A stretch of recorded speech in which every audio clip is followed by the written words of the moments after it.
Кадерлі достар, тағын дүния шауқыма келіп шықты. Біз бетінде тұзда жедік заманында, қарабұдайларны жедік, андан соң құртылатып шығарып ташладық. Шундың кібік уақиға қазір біздің бензин білен келіп шықты қазір.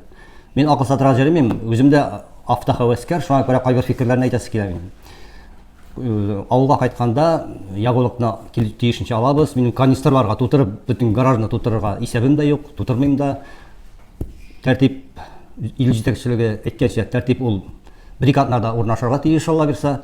Шуңа көре бұл біз бензин мәселесінде өзіміз кетіріп шығарабыз шауқымны. Жиябыз канистрларға, қайбір иптешлердің айтуынша. Бұл бетінің мәғінесіздік өзімізден өзіміз кетіріп шығарабыз. Бұл ұзын ширатылар келіп шықты. Қазір автобус yoluna baskan için штраф келулер, анын кері қағулар. Шуңа көре тыныш қына қарарға керек деп ойлаймын бұл мәселеге. Шауқымны ұздырып жіберербіз. Керек-мәске бензинді жимасқа керек гараж тутырып.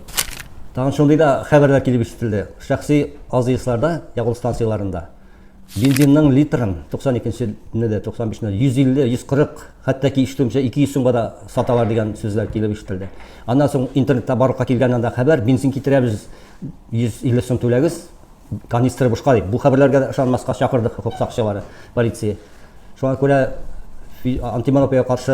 монополияға қаршы федераль қызметте бұл мәселелерде кесетулер жасасын, штрафлар төлетсін еді деп ойлаймын бұл бәйені көтерушілерге. Бұл бетінде құқық бұзу жинап тұрып